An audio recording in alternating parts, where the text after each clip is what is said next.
Johnson County 911. Honey, I need a was bad. There's a baby involved. He don't look right. He's in one room, she's in the other, right at the playpen. So you can tell by looking down their faces, they're swelled, they're black and blue, they've been beat. Okay, do you want to attempt to do CPR? They're both dead, it's too late. 빌리의 이웃은 침실에서 총에 맞고 목이 잘린 채 사망한 36살의 빌리를 발견합니다. 그 옆에 아기 방에는 23살의 빌리의 약혼녀 빌리진이 총을 맞은 채 7개월 된 아기를 안고 숨져 있습니다.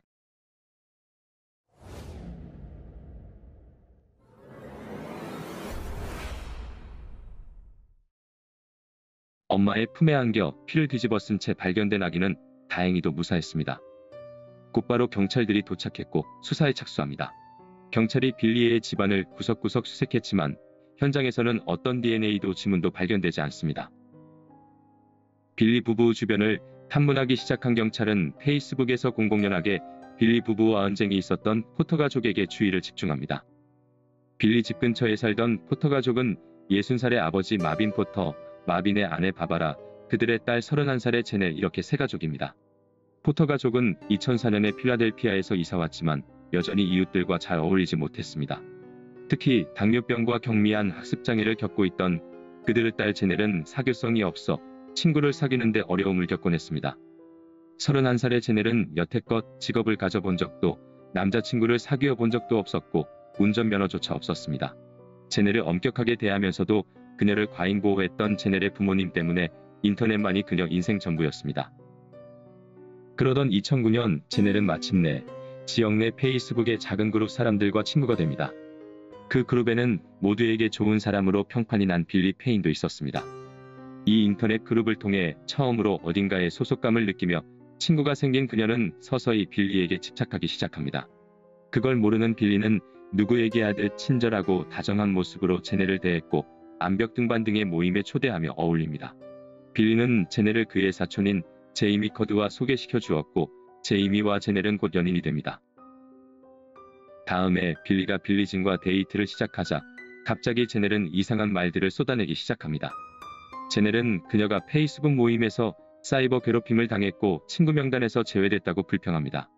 또한 그녀의 부모님에게 모임의 사람들로부터 강간 및 폭행 위협을 받고 있으며 수많은 악플들과 장난 전화로 괴롭힘당하고 있다고 호소합니다.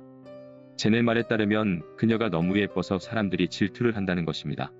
하지만 빌리와 빌리진 그리고 그들의 친구들은 오히려 제넬이 그들을 괴롭히고 있다고 주장합니다. 빌리 부부 살인 사건 직후 경찰이 포터 가족을 신문차 방문했을 때 그들은 이 사건에 대해 아는 것이 없다고 발뺌합니다. 경찰은 제넬의 남자친구인 제이미를 경찰서로 소환하고 곧 거짓말 탐지기 조사를 시작합니다. 그 결과 제이미의 말들은 거짓으로 밝혀집니다. 하지만 제이미는 곧 경찰들이 의문을 갖게 하는 질문을 합니다. 경찰들은 모두 의아해했습니다. 인구 2,500여 명의 작은 도시의 사건에 왜 CIA가 연루되어야 하는지 의문스러웠기 때문입니다. 수상함을 느낀 경찰의 계속된 추적 끝에 결국 제이미는 빌리와 빌리진을 살해한 사실을 털어놓습니다. 제이미는 제넬의 아버지인 마빈 포터와 함께 빌리와 빌리진을 살해했다고 진술합니다. 하지만 제이미는 그들이 빌리 부부를 살해한 이유는 CIA 요원이 제넬의 생명이 위험하다고 경고하며 빌리 부부를 살해하라고 부추겼기 때문이라고 밝힙니다. 여전히 풀리지 않은 의문점이 있었지만 제이미의 진술을 확보한 경찰은 마빈 포터와 제이미 커드를 1급 살인 혐의로 체포합니다. 경찰은 마빈 포터의 집을 수색하기 시작하고 집안 곳곳에서 빌리와 빌리진의 찢어진 사진들과 수많은 총기류를 발견합니다. 경찰은 또한 마빈의 트럭 뒤에서 잘게 분쇄된 이메일 한 무더기를 발견하고 한 조각 한 조각 맞추기 시작합니다. 컴퓨터를 조사한 경찰은 제넬의 어머니인 바바라 포터와 제이미 그리고 소위 CIA 요원이라는 크리스 사이에 오고 간 수많은 이메일을 발견합니다. 자신이 제넬의 오랜 친구라고 주장하는 CIA 요원 크리스는 빌리와 빌리진이 약혼할 때쯤 포터 가족과 제이미에게 이메일을 보내기 시작합니다. 제넬이 SNS상에서 빌리 부부와 사이가 점점 악화되자 CIA 요원 크리스는 말하길 그들은 악마 같은 사람들이고 그들이 제넬을 강간하려 하니 어떤 수를 써서라도 그들을 막아야 한다고 주장합니다.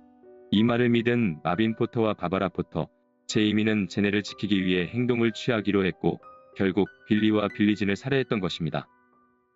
CIA 요원 크리스가 보내온 이메일을 조사한 경찰은 크리스라는 사람이 제넬에게 너무 집착하는 경향을 보이며 제넬이 범하는 똑같은 문법적 실수 및 철자 오류를 범하는 것을 보고 크리스가 제넬일 거라고 추정합니다. 그리고 그 추정은 크리스가 보낸 이메일의 IP 주소가 포터 가족집과 일치하면서 확신이 됩니다.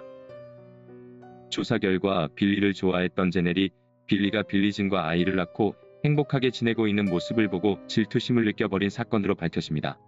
체포되었던 제넬의 아버지 마빈 포터는 2번의 종신형을 선고받고 제넬의 남자친구인 제이미 커드는 25년형을 선고받습니다. 경찰의 추가 조사 중 제넬이 살인사건을 시작하게끔 한 사실과 제넬의 어머니인 바바라가 범행을 충동질했다는 사실이 밝혀져 제넬과 바바라 두 사람에게 2015년 7월 종신형이 내려집니다.